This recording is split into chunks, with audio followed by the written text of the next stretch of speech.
Hello दोस्तों, मैं advocate Suresh. इस वीडियो में बात करने वाले हैं कि जो भी यंग लॉयर्स हैं जिन्होंने हाल फिलहाल में अपना एआईबी का एग्जाम क्लियर कर लिया है या फिर जिन्होंने अभी जस्ट इनरोलमेंट करवाई है, वो अपनी प्रैक्टिस किस तरीके से कोर्ट में स्टार्ट कर सकते हैं। बहुत सारे जो भी यहाँ पे न्यू एडवोकेट्स हैं उनके काफी सारे यहाँ पे प्रॉब्लम्स फेस करनी पड़ती हैं, जैसे कि इनरोलमेंट हो गया, उसके बाद में मेंबरशिप लेना है, चलो मेंबरशिप भी ले लिया। अब उसके बाद में जब प्रैक्टिस स्टार्ट करनी है तो किस एडवोकेट के पास उनको जाना चाहिए, किस तरीके से वो जो कोर्ट का प्रैक्टिस है चीजों को प्रैक्टिकली वो कैसे सीख सकते हैं, ये एक बड़ा चैलेंजिंग टास्क रहता है जो भी एडवोकेट एक नया इस फील्ड में आ रहा है। स्पेशली ये जो बात है बहुत ज्यादा इंपॉर्टेंट तब हो जाती है जबकि अगर आप यहाँ पे फर्स्ट जनरेशन लॉयर हो, यानी कि आपकी फैमिली में पहले आपके पिताजी दादा परदादा या कोई भी आपकी फैमिली में पहले से लॉयर नहीं है, तब ये जो स्ट्रगल वाली लाइन है थोड़ा सा और टफ हो जाती है। तो ऐसे केसेस में उनके लिए क्या करना चाहिए, इस चीज के बारे में आपको वीडियो में बताने वाला हूं।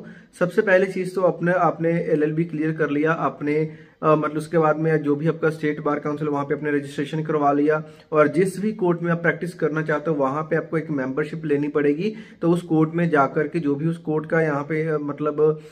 मेंबरशिप का जो भी वहां पे इंचार्ज होगा, जो भी वहां के प्रेसिडेंट होंगे या सेक्रेटरी होगा आपके बार का, उनसे जाकर के आप बात करें। वहां पे क्या होगा कि आपका मेंबरशिप का एक फॉर्म होगा और जो थोड़ी बहुत फॉर्मेलिटीज हैं, हल्की फुल्की फीस होगी, वो मेंबरशिप फीस पे करने के बाद आप अपने बार के मेंबर बन जाओगे, जिसके साथ ही आपको ये राइट मिल जाएगा कि आप अपने क्लाइंट के बेस के ऊपर किसी भी कोर्ट में उस कोर्ट में यानी कि जिस कोर्ट में अपने मेंबरशिप लिए आप अपीयर हो सकते हो। अब उसके बाद में बात ये आती है कि क्योंकि आप नए हो तो आपको जो अपने बुक्स में पढ़ा है एक्चुअल में उसमें काफी सारी चीजें आपको अलग देखने को मिलेंगी। क्योंकि अगर मान के चलो आपने लॉ इंग्लिश लैंग्वेज में करा है और जब आप अपने डिस्ट्रिक्ट कोर्ट में जाओगे तो वहां पे बहुत सारी चीजें जो होंगी, वहां की जो रीजनल लैंग्वेज होगी, हिंदी में हो सकती है, पंजाबी में हो सकती हैं, या कोई भी लैंग्वेज है, वहां पे वो चीजें यूज होती हैं जिसको सुनकर के आपको ऐसा लगे कि आपको तो इसके बारे में कुछ भी पता नहीं। तो ये सारी चीजें प्रैक्टिस के साथ साथ ये चीजों को आप सीख पाओगे। उसके लिए आपने क्या करना है, कोई भी एक ऐसा एडवोकेट जो भी आपके एरिया के अच्छे एडवोकेट्स हैं, आप उनसे बातचीत करके आप जो है कि उनके साथ अपनी प्रैक्टिस स्टार्ट कर सकते हो। इस चीज का अपने ध्यान में रखना है, जिस भी एडवोकेट के साथ जा रहे हो उनके पास दो चीजों का अपने ध्यान में रखना है। एक तो ये है कि उनके पास काम बहुत ज्यादा नहीं होना चाहिए, दूसरा ये कि उनके पास काम इतना भी कम नहीं होना चाहिए कि आपको सीखने का मौका ना मिले। तो जो जिनके पास ठीक ठाक काम है उनके साथ आप जा सकते हो। वहां पे जाने के बाद जो भी चीजें हैं, जो भी फाइल्स हैं, आप उनकी फाइल्स को स्टडी करना स्टार्ट करें। जिस भी केस में आप अपीयर होने वाले हो अपने सीनियर के साथ उस केस को कोशिश करके उसको प्रिपेयर करें। साथ में ई कोर्ट की ऐप आती है, प्ले स्टोर से आप उस ऐप को डाउनलोड कर सकते हो। डाउनलोड करने के बाद जैसे मान के चलो अगर आज आप मॉर्निंग में कोर्ट जा रहे हो तो वहां पे जो भी केसेस आपके लगे हुए हैं तो ई कोर्ट की ऐप में कॉज लिस्ट में से भी केसेस की डिटेल्स फाइंड आउट कर सकते हो। और जो उसके पुराने ऑर्डर्स हैं, यानी कि जो रिसेंट ऑर्डर पिछला ऑर्डर है उसको जरूर से पढ़े। उसमें लिखा रहता है कि इस केस में ये होने वाला है और आपने ये करना है, और आपको ये भी पता चल जाएगा ये जो केस है आप प्लेंटिफ के साइड से हो या फिर डिफेंडेंट की साइड से हो। इन सभी चीजों के बारे में आपको पता रहेगा। तो ये होगा कि जब भी आप अपने सीनियर के साथ पहुंचोगे तो जो चीजों को समझने में आपको आसानी होगी, और जैसे जैसे आपको सीनियर कोई भी छोटा मोटा टास्क देंगे उसको अच्छे से कंप्लीट करते रहना है आपको। और यहाँ पे जिस किसी जो भी अगर कोई क्रिमिनल केस है तो उसमें आपको FIR number,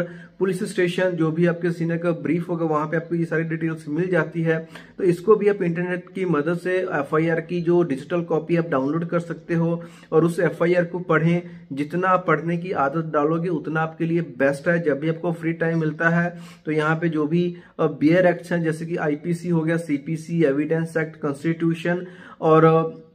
criminal procedure code CrPC, इन पांचों को अपने अच्छे से स्टडी करें जब भी आपको टाइम मिलता है। और जो भी यहाँ पे रिसेंट केस लॉज आ रही हैं, जो भी supreme court and high court की जजमेंट्स आ रही हैं उसके ऊपर नजर बनाकर रखें। स्पेशली जो भी आपके स्टेट का जो हाई कोर्ट है उसको यहाँ पे अपने अच्छे से पढ़ना है, क्योंकि बहुत सारे केसेस में जो आपके स्टेट का जो हाई कोर्ट है उसकी जो जजमेंट्स रहेंगी, उसका जो वैल्यू रहता है, उसको प्रेफरेंस दी जाती है as compare to the judgments of other states high courts. For example आप पंजाब में हो हो, तो जो यहाँ पे चंडीगढ़ का हाई कोर्ट की जो जजमेंट्स होगी वो पंजाब के केसेस में ज्यादा प्रेफरेंस दी जाएगी उनको एज कम्पेयर टू कि पंजाब वाला अगर एडवोकेट